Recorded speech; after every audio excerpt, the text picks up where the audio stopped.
নমস্কার, আজকে বানাবো চিকেন পকোড়া। এই চিকেন পকোড়া বিকালে নাস্তায় বা ভাতের সাথে খুব খেতে মজাই লাগে। এর জন্য প্রথমে নিয়ে নিতে হবে চিকেন। এবার চিকেনগুলোকে এভাবে কেটে নিয়ে এর মধ্যে দিয়ে দিতে হবে পেঁয়াজ কুচি, আদা রসুন বাটা। এরপর দিয়ে দিতে হবে সামান্য হলুদের গুঁড়ো, মরিচের গুঁড়ো।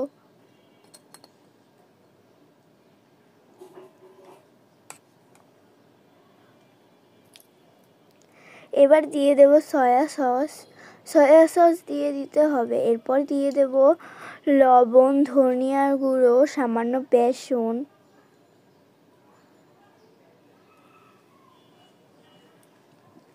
বেসন দিয়ে দিতে হবে বেকিং সোডা।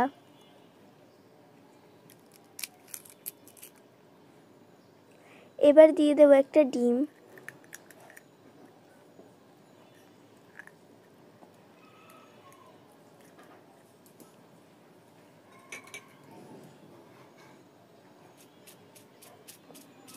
এবার দিয়ে দিতে হবে চিলি ফ্লেক্স। এরপর সব হাত দিয়ে ভালো মতো একসাথে মাখিয়ে নিতে হবে।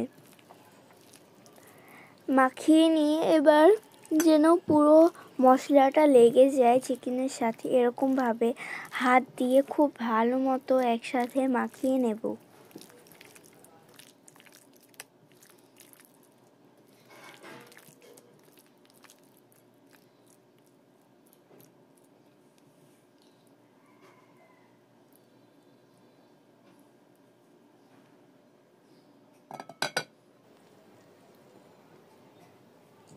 এরপর প্রায় 30 মিনিটের জন্য ঢেকে রেখে দেব।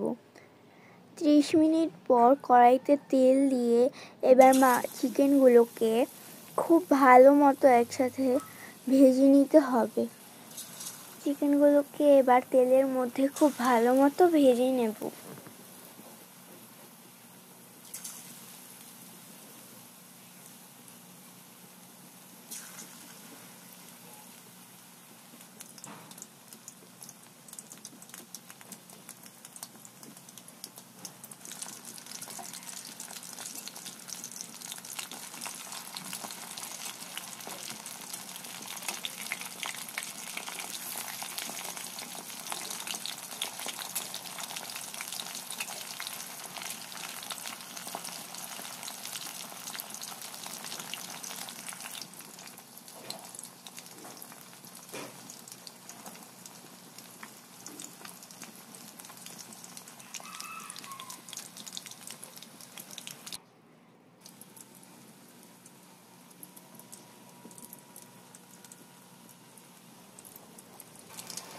এরকম করে ভেজে নিলেই তৈরি হয়ে যাবে মজাদার চিকেন পকোড়া রেসিপি।